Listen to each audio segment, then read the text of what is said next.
authority to review the facts and evidence. This should deeply trouble every single Texan, regardless of their position on capital punishment. All Texans should agree that executing an innocent man is wrong. The objective medical evidence proving there was no crime in this case is so clear and so strong, it is unconscionable that the state is poised to take Robert's life. These concerns are why many of my fellow conservatives have called for a new trial or spoken out against this execution. The lack of integrity, transparency, and accuracy of a system that would willingly put a man like Robert Roberson on death row and fast-track him toward an unjust execution are at odds with our values. It is irresponsible and reprehensible for the state of Texas, a state that prides itself on upholding the sanctity of life, of securing justice, of leading with common sense, transparency, and facts, to allow this execution to proceed in just 12 days. Today, we call on Texas leaders to confront the realities of Robert Roberson's case, recognize these very serious concerns, and intervene to save his life. Because executing Robert Roberson would not be justice. It would be a mistake. It would be a murder at the hands of the state of Texas and an affront to truth, reason, and common sense. The whole world is watching. Texas, do not kill this innocent man.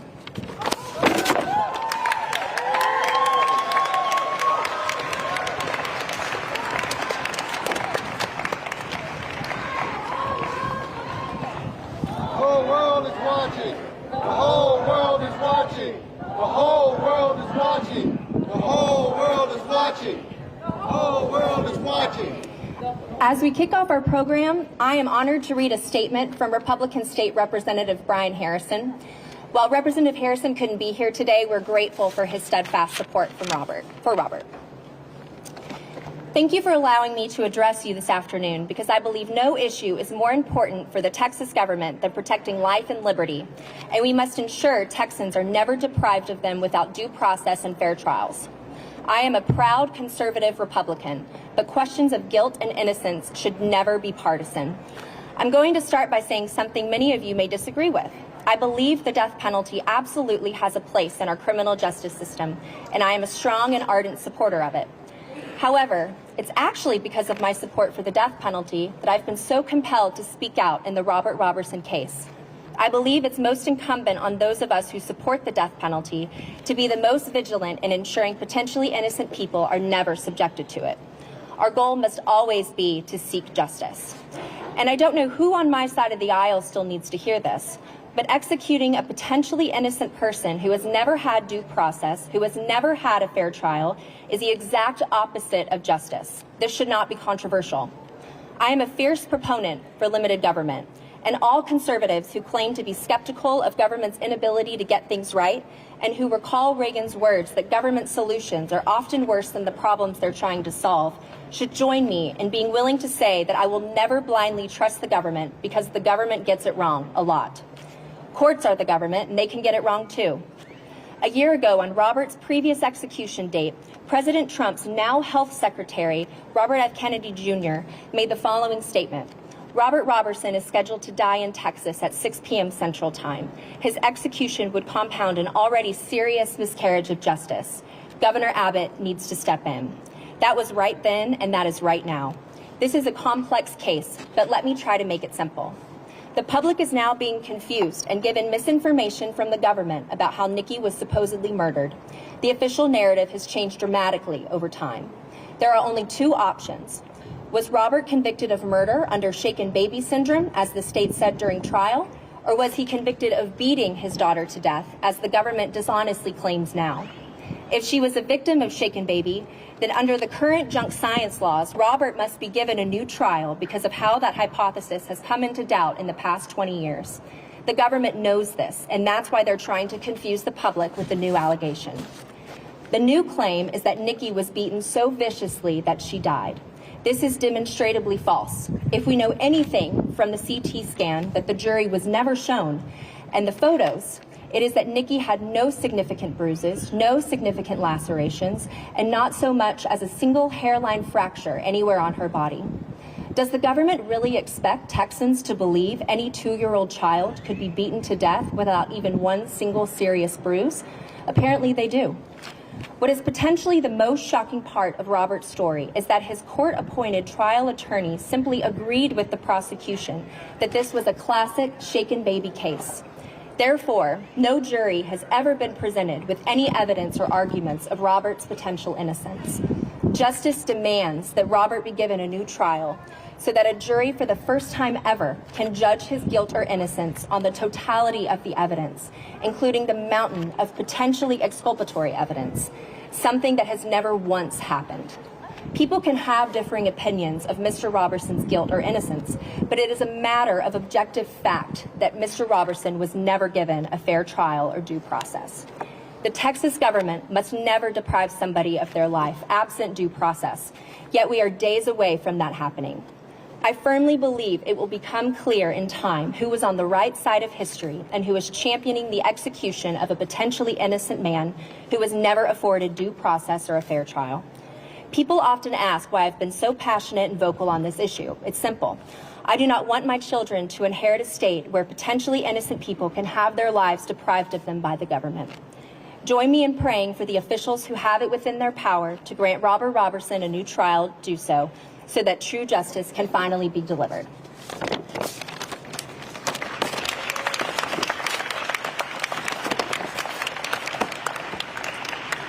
Now, if you'll please welcome State Representative John Busey. Thank you so much, everyone, for being here. One, I want to thank Brian Harrison for those words. I hope you heard them. He laid out the case of why Robert deserves another look from everybody that has the ability to take that action. Brian and I couldn't be further from each other politically, but for over a year now, almost 2 years now, we have been unified in the fight for Robert Roberson. And we are joined by so many of our colleagues in that fight. Last year, before the execution, a vast majority of bipartisan groups signed a letter requesting a deeper look. I'm joined by two of our colleagues, Representative Donna Howard and Representative Lulu Flores, here on the stage with us as well. And I want to thank them for lending their voice to this cause, along with so many others in this bipartisan initiative. Again, I'm State Representative John Busey, and we are here today because Texas is about to make a horrible mistake. On October 16th, the state of Texas plans to execute Robert Roberson. Execute him even though the evidence against him has collapsed. Execute him even though the science that convicted him has been debunked. Execute him even though the jurors, experts, even the lead detective have all said that this conviction was wrong. If Texas goes through with this, it won't be justice. It will be an innocent man's life taken in our name. And we will not let this happen. If I want to tell you how I came to know Robert. When his attorneys came to the Capitol, they laid out a case that should disturb every Texan to their core.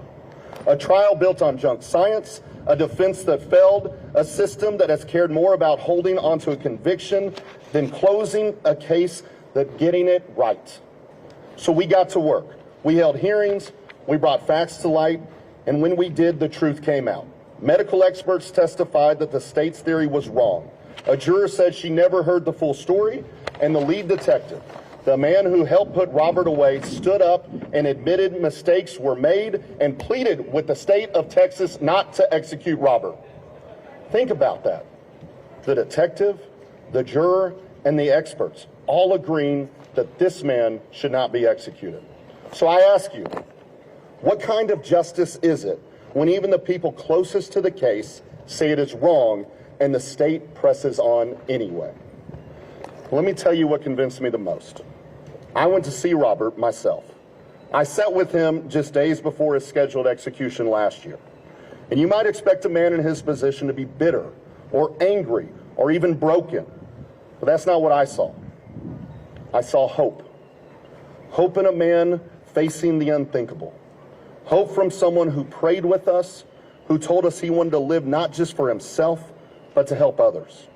Robert told us he wanted to mentor young people caught up in the same system that has failed him to make sure no one else goes through what he has.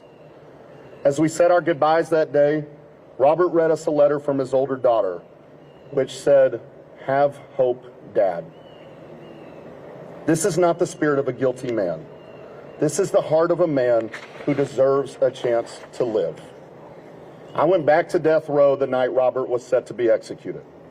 I sat in a room with one of my colleagues, solemn and grim, and we waited, but we hoped. And I want everyone to imagine what was going through Robert's mind as the clock ticked towards 6 p.m. that day, the execution hour, and what it must have felt as it rolled past 6 p.m. that night. 21 years we have tormented this man. Isn't that long enough? To have full faith and confidence in our justice system, we must act when it is clearly necessary to uphold fairness and common sense. And here's the truth. The governor of Texas has the power right now to stop this. There's a mountain of evidence before the courts proving that Robert is innocent, and Governor Abbott can ensure that we have time to review it by granting a 30-day reprieve right now. He does not need anyone's permission. He doesn't need to wait for the courts. He can act immediately. And Governor Abbott, you must act, because once Robert is executed, there is no turning back. Robert's daughter, Nikki, dying is an absolute tragedy, and executing a father for a crime he didn't commit is an unforgivable sin. So yes, this is about Robert, but it's about more than Robert. It's about what kind of state do we want to be? Do we value truth over finality? Do we value justice over vengeance? Do we value protecting innocent life or protecting broken convictions? Robert's life is in our hands, and the whole world is watching to see what Texas does next. So let us stand together, let us raise our voices, and let us send this message loud and clear. Texas, don't kill this innocent man. Thank you for being here.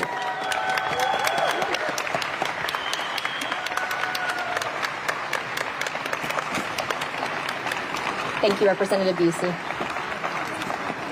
Now, if you'll please welcome Josh Burns, an exoneree who was wrongfully convicted under the now discredited shaken baby syndrome.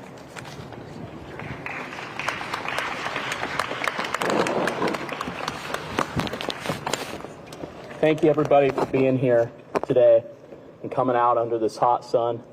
We appreciate all of you. My name is Josh Burns. 10 years ago, I was convicted of a crime I didn't commit in the state of Michigan. After my 2-month-old daughter fell ill, my wife and I found ourselves face to face with a child abuse pediatrician who called Child Protective Services on us and accused us of shaken baby syndrome. Our daughter was taken from us and put into foster care with strangers, and we were in the battle to prove our innocence and retain our parental rights. Since I was the last one alone with our daughter before she got sick, I was charged criminally with child abuse. My wife was allowed 3 one-hour visits a week with our daughter, and I wasn't allowed to see her at all. After 7 months of civil court proceedings, my wife was able to get our daughter home. But that same day, I was forced to pack all my things and given 1 hour to move out of our family home, since I was charged criminally and still facing a criminal trial. I was eventually convicted. I served 1 year in prison and lost the first 2 years with my daughter. Finally, last year, after a 10-year battle fighting for my innocence, I was exonerated and declared innocent thanks to the tireless work of the University of Michigan Innocence Clinic and the Michigan Attorney General's Conviction Integrity Unit. So 3 years ago, my family relocated to Texas. Our belief was that Texas cherishes liberty, parental rights, and evidence-based science.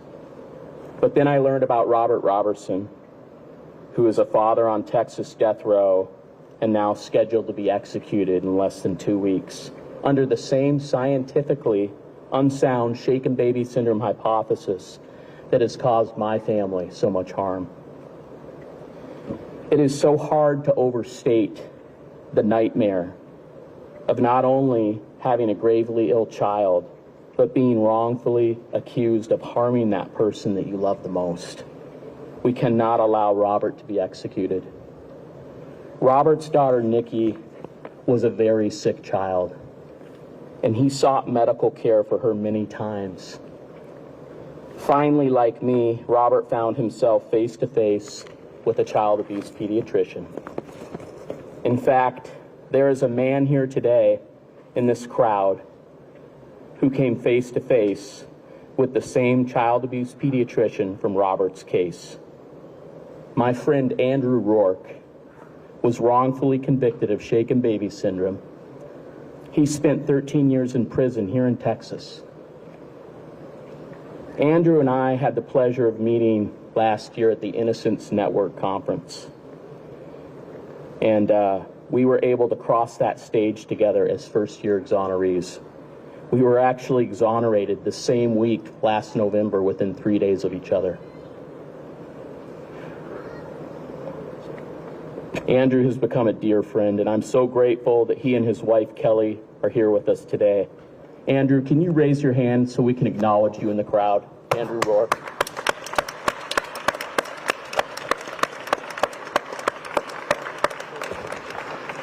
Thank you, brother, for being here.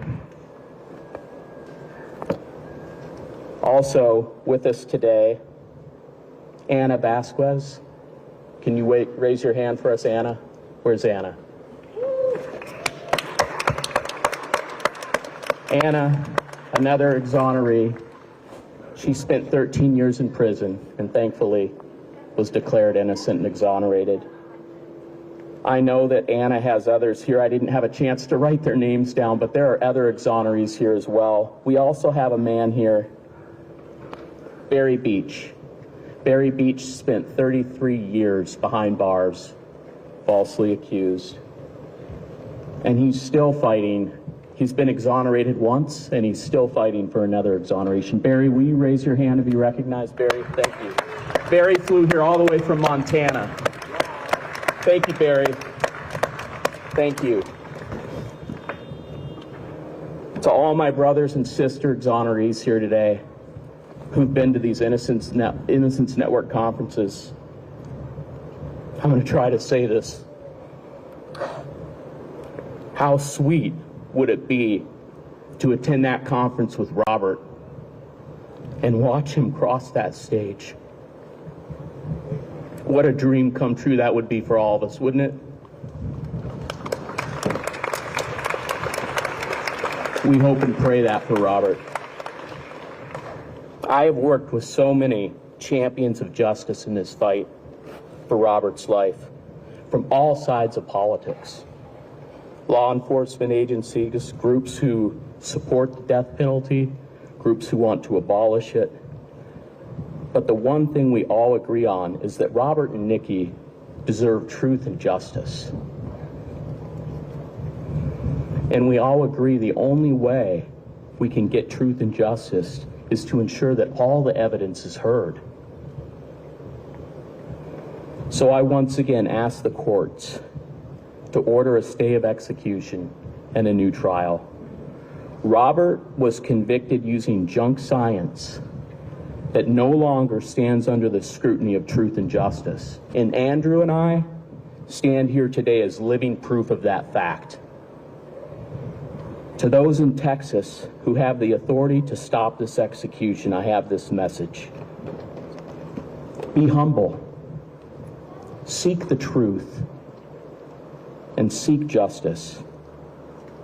We cannot undo a wrongful execution, but we can undo a wrongful conviction. You must ensure that you get this right. The integrity of our system of law depends upon you getting this right. Our founding fathers spent an amazing amount of time on our Bill of Rights to make sure that liberty and justice prevail. So please stop this execution. Texas is watching. Our nation is watching. The whole world is watching. The whole world is watching. The whole world is watching. The whole world is watching. May truth win the day and may liberty and justice prevail. Real quick, my daughter Naomi is 11 and she's autistic like Robert, and she knows a little bit about this case, not all the details, but She knows about Robert, and she knows about Nikki. And she came to me and said, "Dad, how can I help Robert and Nikki?" And she said, "I'm going to make bracelets for him. I'm going to pick some colors that I think Nikki would love and some colors that I think Robert would love." And this little girl, just an amazing heart, she made these bracelets. I have some today. I don't have enough, but I have some. And she wants me to pass them out. So come see me if you want one of these. I'm going to wear this bracelet for Robert and Nikki until they get justice. Thank you so much for being here. Thank you.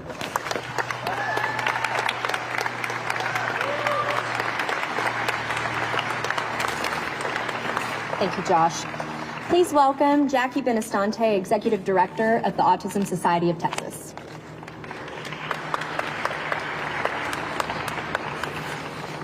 Good afternoon. Thank you for being here today. We stand on these Capitol steps, not just to demand justice for one man, but to confront a failure that should shake every one of us to our core. Robert Roberson is an autistic man. He is also an innocent man. Yet unless we act, he will be executed by the state of Texas on October 16th for a crime he did not commit. This case has shattered something deep inside many of us.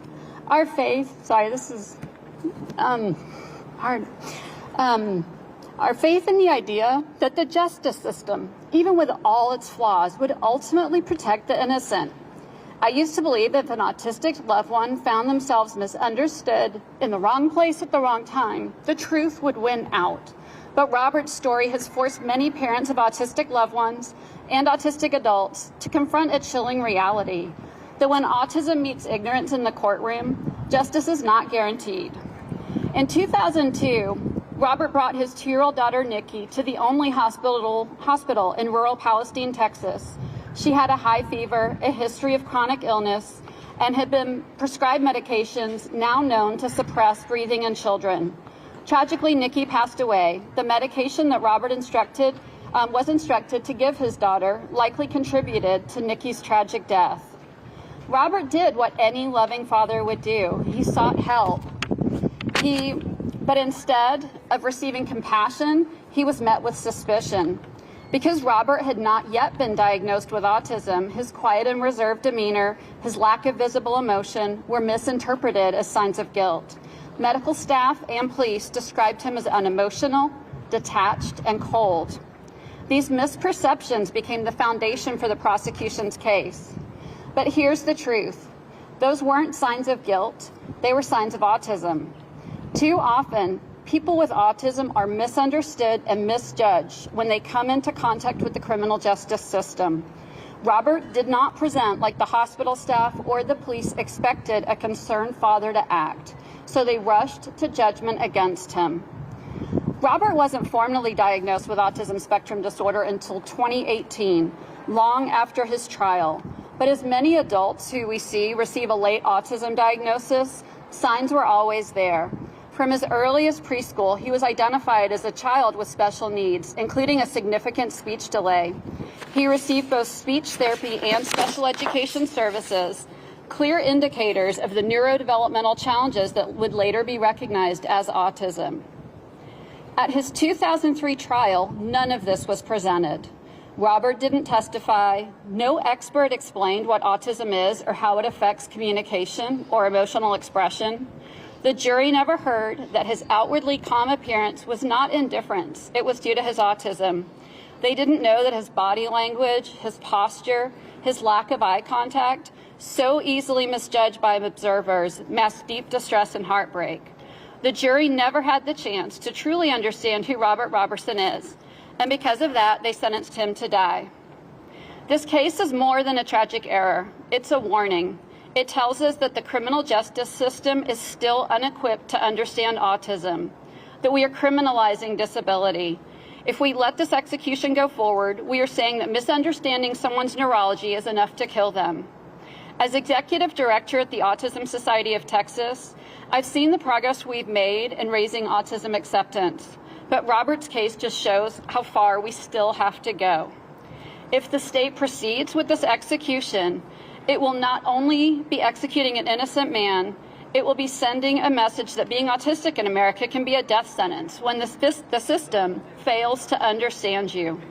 We must not let that happen. I call on Governor Greg Abbott and every person with the power to intervene. Stop this execution. Re-examine the evidence. Listen to the science. Listen to the experts. Listen to your own conscience. The whole world is watching. Say, the whole world is watching. The whole world is watching. The whole world is watching. The whole world is watching. Thank you. And to all of you here today, keep raising your voices. Keep fighting. Not just for Robert Roberson, but for every innocent person, for every autistic person who deserves to live in a world where being misunderstood doesn't cost them their life. Thank you.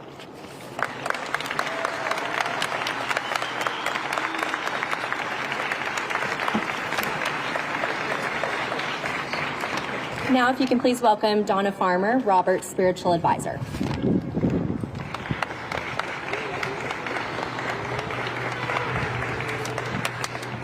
See everybody getting up here with something to read, and I'm just winging it.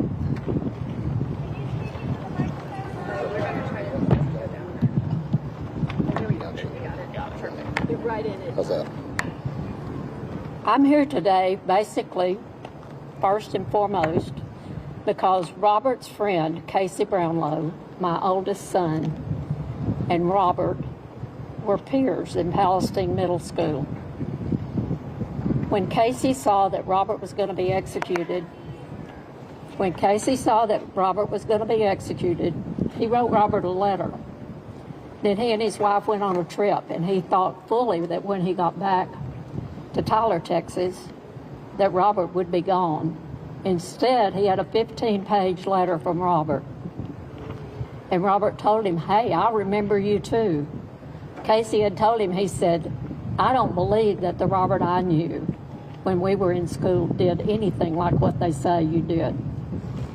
He thanked Casey for having faith in him. He told him he remembered Casey. He told him he remembered Casey's short sister, and he called her Shorty. When we started communicating, I said, "Robert, don't call her that. She doesn't like it." Now he says she's our favorite short person. He and I have been, since Casey's letter, I said, "Can I write to him?" I started writing. We wrote and we wrote and we wrote. That's back when we had to do it all by hand. They didn't have messaging. So about once a week, he would get a letter from me, and once a week, I would get a letter from him. Then Casey went to see Robert. I said, "Can I go see Robert?" He said, "You just have to get on his visitation list." So I got on Robert's visitation list. I've been on it ever since. Robert wrote to me all the time during the last 10, 12 years of my late husband's life as he was going through dementia. I told him things about what Bob and I were going through that I didn't tell Bob's children and I didn't tell my children because they weren't pleasant. And I thought, Robert will never tell. And he never did. But he prayed for us. Whatever was going on with him, I prayed for him. We're still doing that. Now we just do it through Securus messaging instead of on paper and pen. Somebody asked me not long ago, said, you've seen, I've been to hearings in Palestine. I was at the hearing last year down here.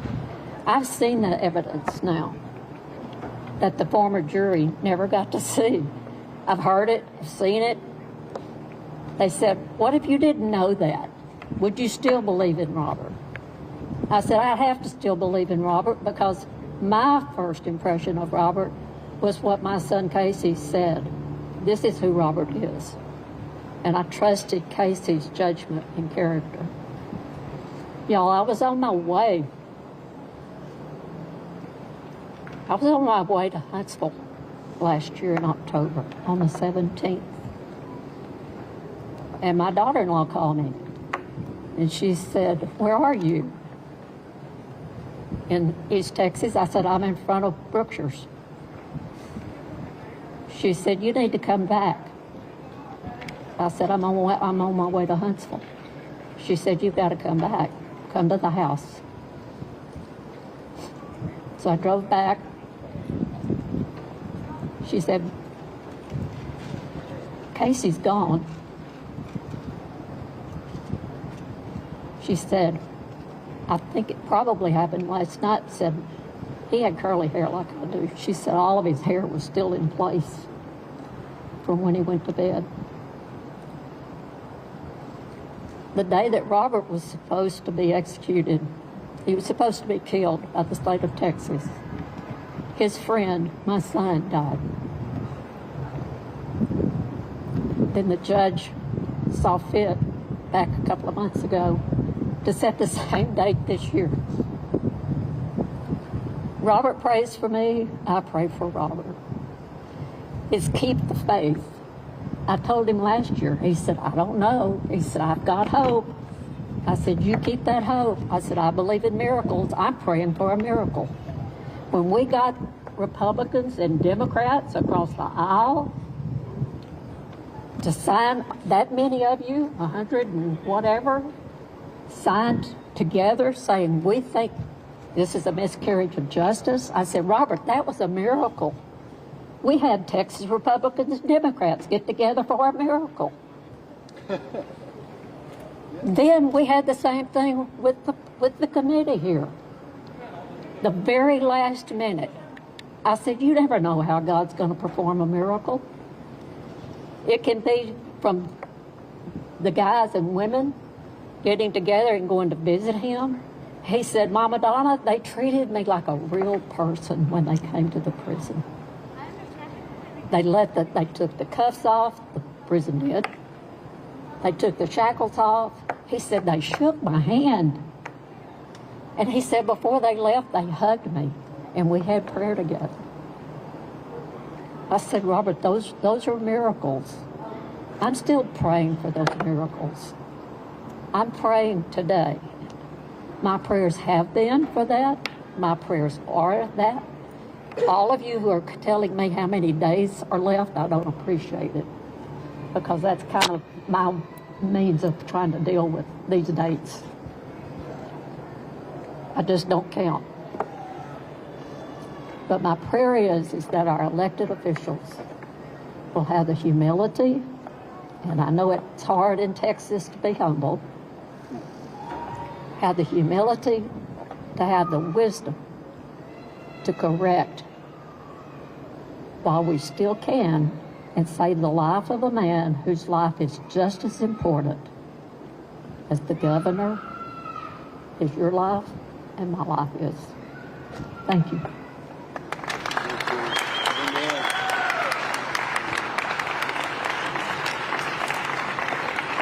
Thank you, Donna. Now please welcome Reverend Brian Wharton, United Methodist Church pastor and former assistant police chief for the Palestine Police Department.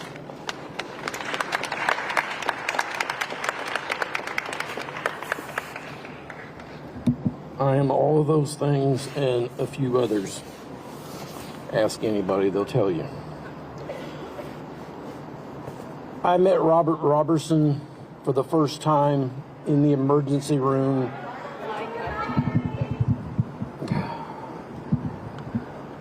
I met Robert Roberson for the first time in the emergency room at Palestine Regional Medical Center. I was a police officer. More specifically, I was the chief of detectives. The ER, as you could imagine, that evening was busy. Most of it was swirling around Nikki's bed.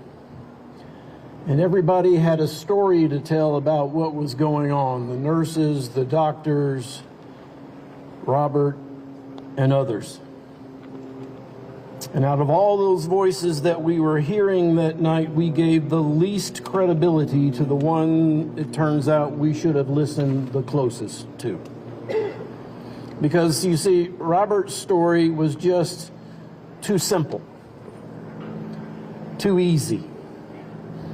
In our perceptions, Perceptions of the police officers and all the rest of the experts in the room just couldn't accept that simplicity. Someone needed to be responsible for Nikki's condition. And so we all went to work. The police, the doctors, the experts, and we cobbled together a story that we felt like, as professionals and experts, made sense.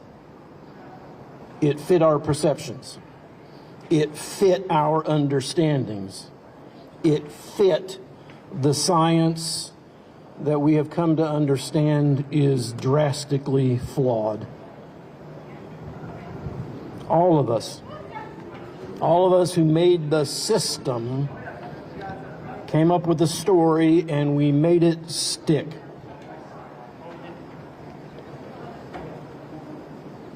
I have to say, though, by the time we got through the trial, I wasn't comfortable. There was some things that happened during the trial that I thought were not right. And I was never comfortable with the death penalty as an idea to begin with, but I always said, if the state wants to do this, we've got to do it perfectly.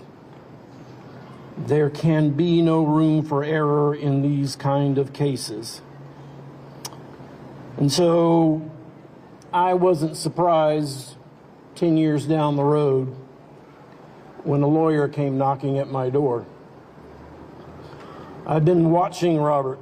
The Department of Corrections keeps a website with all the death penalty cases on it, and I was watching it, and I assumed that as long as his name was still on the list, as long as I could still see him, he was alive, and there was an attorney trying to get him some relief, someone advocating for Robert.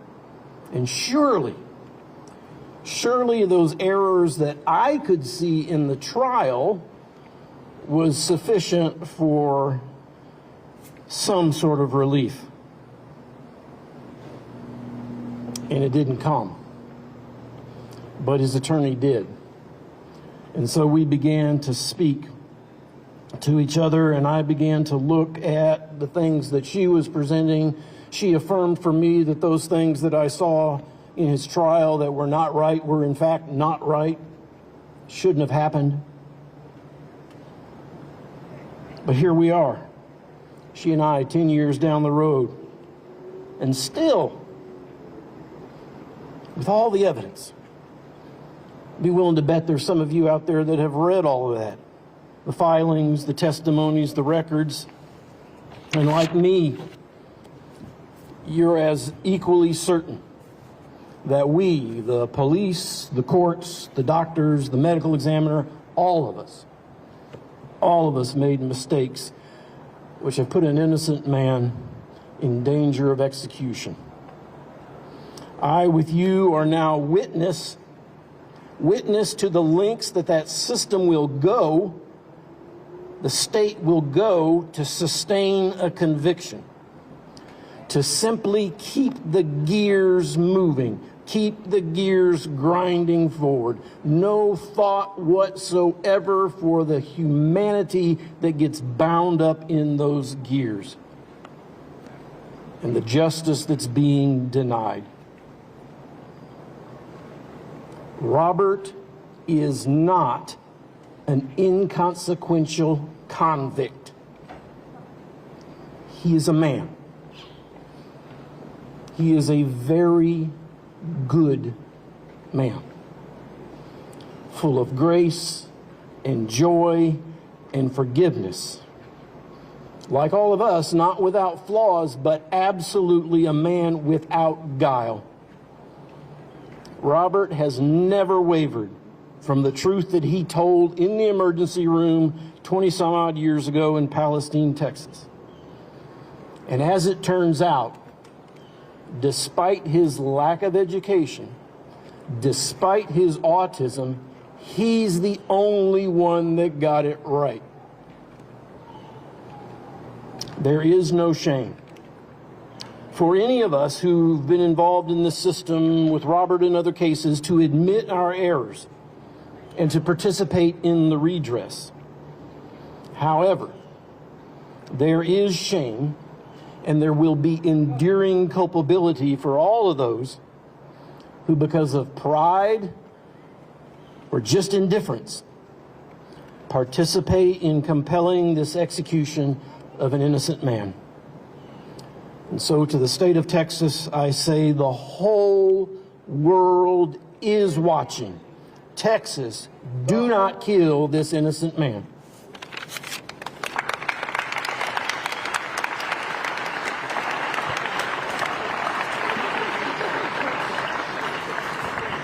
Thank you, Reverend Wharton.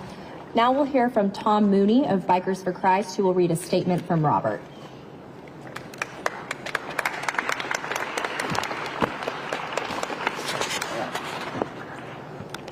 Yes, the first time I met Robert was at Texas Death Row.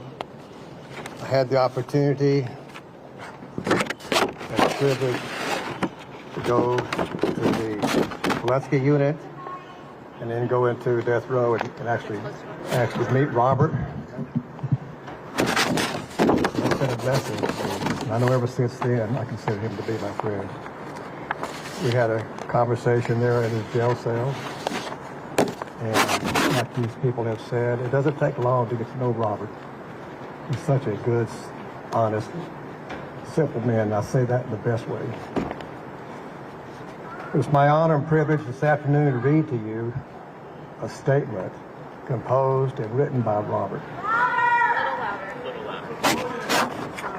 Let's can you hold this at the same time, or I'll hold it for you. There you go. Okay, I got it. Okay, it's very hot. Okay. Robert starts out saying, "Our Father who is in heaven, hallowed be your name. Your kingdom come, and your will be done on earth as it is in heaven. And give us this day our daily bread, and forgive us our debts, as we also have forgiven our debtors. And do not lead us into temptation, but deliver us from evil. For yours is the kingdom, and the power, and the glory, forever. Amen." Praise the name of the Lord. Blessed be the name of the Lord from this time forth and evermore. From this time forth and evermore. From the rising of the sun to its going down, the Lord's name is to be praised. Psalm 113, verses 1 to 3. And then Robert goes on to write, "It is God and His grace that has kept me strong and that has kept me going for over 23 and a half years. Through all I have gone through and struggled with, to stay strong, to keep hope alive, and to continue to be fighting for my actual innocence to be proven and confirmed, for God to bring me back out of here, for my wife, my kids, friends, family, and loved ones. I have kept my hope alive that God will make all of this thing go right and bring me back home one day.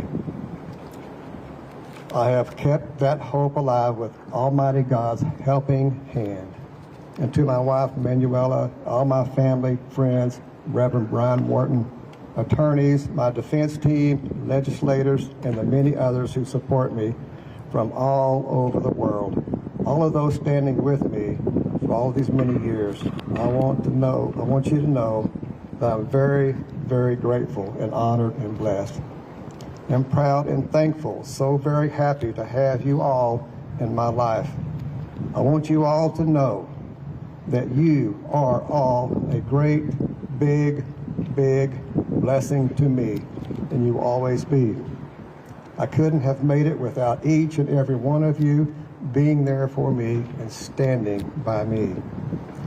They fight against you, but they shall not prevail against you. For I am with you, says the Lord, to deliver you. Jeremiah 1, verse 19. No weapon that is formed against you will prosper. Every tongue that accuses you in judgment, you will condemn. And this is the heritage of the saints of the Lord, and their vindication is from me, declares the Lord. Isaiah 54, verse 17. And Robert concludes his statement by saying, Almighty Father God, you have promised me to deliver me from my enemies, and you keep your promises. We praise you for the works you have done, the works you are doing, and the works you will do. And thank you for fighting for me Thank you for being near me. In Christ Jesus' mighty name I pray. Amen. Amen.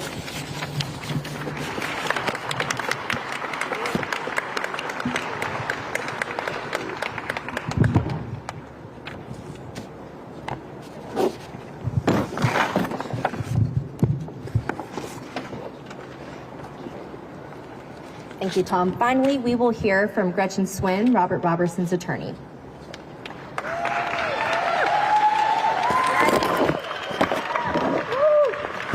Thank you. I thank you for braving the really brutal sun that is bearing down on us right now, but it's a perfect metaphor for what we need. We need the sunlight. We need noise. Reason, judicial process has failed us, has failed Robert. And I'm going to talk about two things. I'm going to talk about some rage I have, and I'm going to talk about some hope. The rage I have is reunited every time I go back and read some of that trial transcript that led to Robert's conviction. I'm going to take issue with one thing that my dear friend Brian Wharton said. He said, it was really so simple and we made it complicated. But what he doesn't know, because he wasn't in the courtroom, is that the lead prosecutor stood up and told the jury, this is a simple case, over and over again, simple case. That man is evil. He did all these horrible things. Convict him. And the horrible things, the proof of the horrible things was A, this shaken baby syndrome diagnosis that has since been discredited, and wild speculation by people that presume this man guilty based on his disabilities. He was an impaired but devoted father who had fought for custody of his daughter. I wanted you to ask each other, how many men you know volunteer for a paternity test? That's what Robert did. And Robert started advocating to be in his daughter's life before she was even born. He fought for this. He wanted to turn his life around. And the way he's conveyed it to me over the years is that Nikki was an angel sent to him to get himself straightened out. He fought for her, and he won custody a few months before her death. What he hadn't been a part of were the 2 years of her life where she was chronically ill. Taken to the ER, taken to neurologists, taken to ear, throat, and nose specialists, all these problems, multiple strains of antibiotics that didn't fix the problems. She had breathing apnea when she would inexplicably collapse, cease breathing, turn blue, and have to be revived. At trial, part of that simple story that was told to the jury is, oh, these were just little kid things. Nikki had some medical conditions, but nothing serious. This is one of many lies put together to vilify a man who didn't act like a quote-unquote normal parent because he had undiagnosed autism that is evident from his earliest childhood records, if somebody had bothered to take this poor kid and get him properly assessed. But that trial enrages me because nothing in there has anything to do with the Robert I've known over the past 10 years of trying to fight against the attempts to kill him. It also boggles the mind, the due process violations, the things that were allowed for people to say and speculate without any basis in reality. But that trial was all based on shaken baby syndrome, and there were doctors willing to say, oh, if you see these symptoms, definitely that's proof that violent shaking occurred. And I'm telling you, there are still people who believe that. But they are not people keeping up with the science. The actual scientific inquiry that has rebutted this hypothesis that was thrown out there in the 1970s and has unfortunately been used to ruin a lot of families. But no one, other than Robert, is facing the prospect of execution based on this flawed scientific hypothesis. Now, the trial was one thing, but over the last 10 years, people have alluded to this, we have amassed a mountain of evidence from highly credentialed specialists explaining what was going on with Nikki, something that was never investigated. There was a shaken baby diagnosis made. She was taken off life support without Robert's knowledge or consent while he was barred from the hospital. And then an autopsy was performed hastily the next day after he'd already been arrested. That medical examiner, who still works for Dallas County in the very same job, has admitted under oath she never looked at any of Mickey's medical history. She never looked at the CT scans of her head showing no significant trauma, never looked at the toxicology report she'd ordered showing serious medications still in this child's bloodstream that had been prescribed to her that week by doctors who missed a very serious pneumonia that was ravaging her lungs. A lung disease and respiratory suppressing medications, including codeine, a narcotic given to a 2-year-old. It's no longer a mystery what happened to Nikki. It was not shaking. It was her chronic, serious health conditions that were missed by well-meaning doctors, perhaps, but it was missed. A crime didn't occur, okay? But guess what? Here's more of my rage. The people on this stage know more about that evidence than any court that has ever written about the case, than any public elected official that has been fighting for this execution, and I will name check a few of them. Since 2016, when I began representing Robert, which I will point out was the first time in 14 years any lawyer investigated his claim that he was innocent. Think about that. Someone pointed out his appointed defense lawyer conceded it was a classic shaken baby case. That's in the trial record with every single juror. Yes, it's a shaken baby case. Don't listen to my client. Can you imagine? And guess what?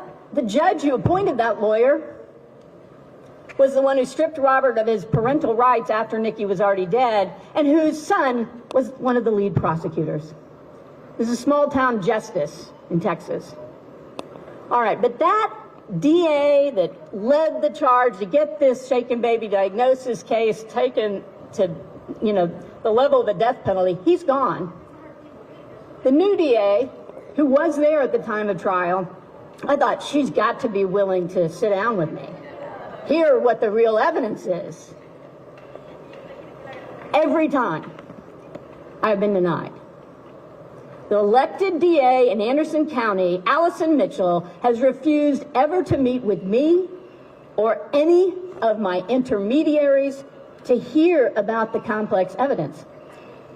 And you'll say, oh, well, she could just study that on her own. No, it is reports from pediatric radiologists, neuropathologists, toxicologists, et cetera, et cetera. You can't just sit down as a lawyer and figure this stuff out.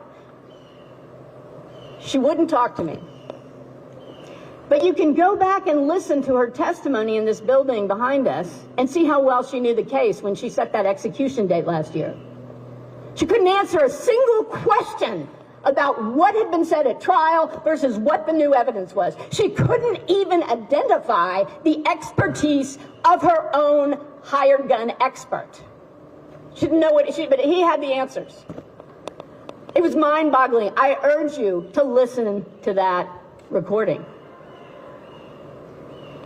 And one of our brave lawmakers, I believe it was Representative Harrison, who spoke through Nan today, he kept asking her, I'm a little troubled that you're setting this execution date and you seem to be so unfamiliar with the case. All right, a miracle happened. You've heard some about the miracle. Why are we here again? When all that came out, right here in this Capitol. Well, that DA decided to hand over responsibility to the Attorney General's office. That was in June. A week later, they're 1 week on the case, this complicated case that's been going on for 10 years. They seek another execution date. Would they meet with me? No. Every request I've made directly to the Attorney General's office and through intermediaries, denied. Guess what? We've also offered to meet with the medical examiner whose report from 23 years ago they keep waving around saying, here's the truth. This autopsy report has been completely debunked. And that medical examiner has admitted under oath the litany of things she never considered. But would she sit down and talk to more experienced experts who could show her what they were seeing in Nikki's lung tissue, in the blood work, the bleeding disorder, the toxicology showing these fatal levels of respiratory suppressing drugs in Nikki's system? Would she sit down with NFS? What do you think? No. All right, so I'm kind of mad. And I feel a little like a hobbit fighting against orcs, okay? Because the orcs are out there on the internet spewing garbage day in, day out, lying about Robert, lying about this case. You should be enraged. A lot of these people are elected representatives.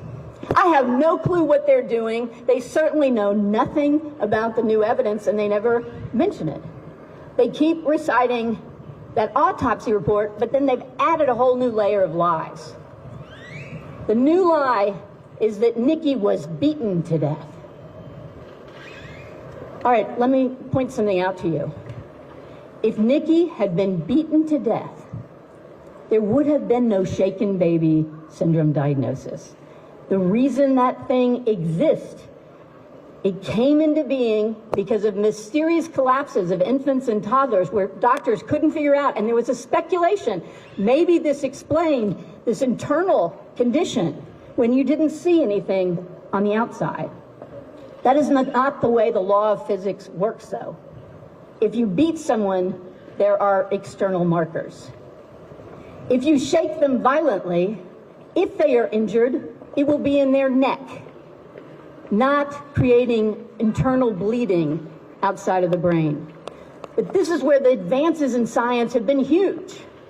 But it has left behind, it seems, many in the pediatric community who spent years diagnosing this thing, sending probably thousands of people to prison for something that was a speculation, and the very man who threw it out there as a hypothesis disavowed it and was shocked that people were being accused of criminal actions based on his thought experiment.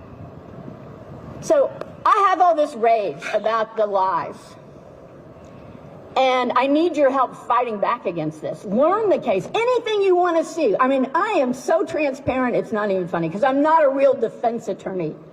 I'm about telling the truth.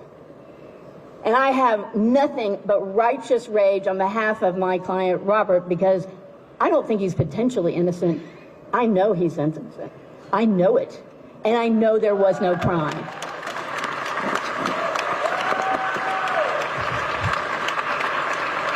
And now we need some hope.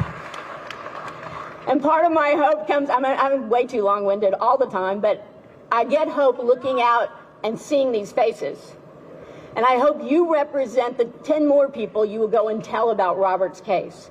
You will look for accurate information about his case, and you will share it.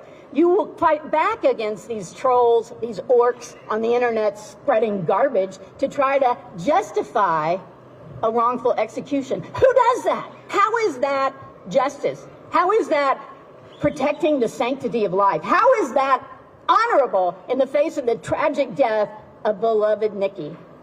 It is, quite frankly, disgusting.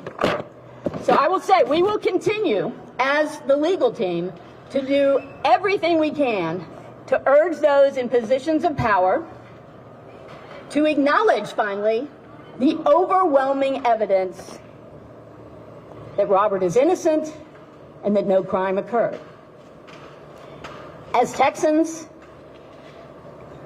like you, I am one, I'm interested in things like truth and justice. And I vehemently reject the concept that a state-sanctioned murder of an innocent man can further either of those goals. And I have the very great honor to share with you a statement that was conveyed to me by John Grisham. I imagine that's a name you're familiar with. What you may not know is he has publicly come out and expressed outrage about this case and his commitment to writing his next book about Robert's case. Look it up. Plan to buy it. But here's what Mr. Grisham has to say to us. I am here with you in spirit. I am working hard on a book about Robert's case where the ending has yet to be written. Unlike my other two nonfiction books, I'm writing Robert's story in real time, hoping we can bend his story away from the tragedy it has been for over 20 years now. There is the tragedy of Nikki's death, the tragedy of her father being falsely accused based on junk science. There is the tragedy of people in power so far being unwilling to admit that mistakes were made, terrible mistakes, with a man's life hanging in the balance. There is still time to prevent a tragic ending.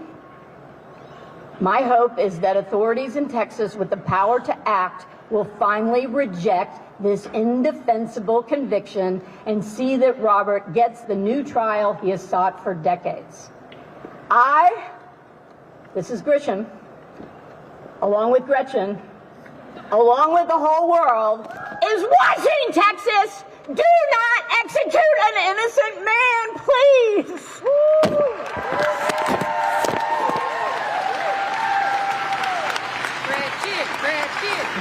And I'll tell you, people, there are some really powerful voices up here on the stage, and we have committed to making ourselves available to journalists who want to ask us questions. We will stay here until we collapse, but we'd like to do it in the shade. So thank you, and please learn the case. Fight back.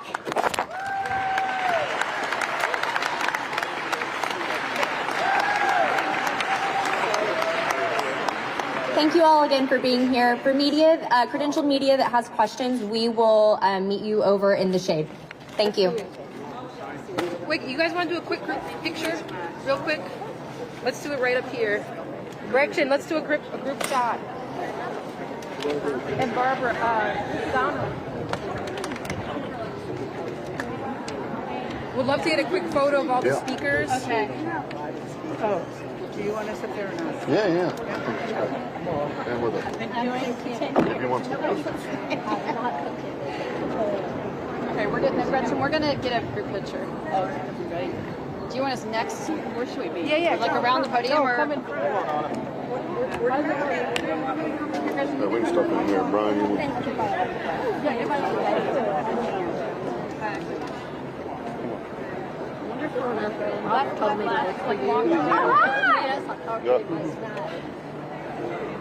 Thank you for being here.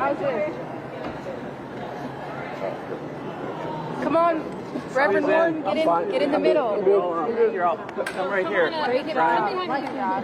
nice to meet you. I'll see you in Chicago. Yes, I'll be there. What are we looking at? Look at Anthony's in the ground. Is it monthly?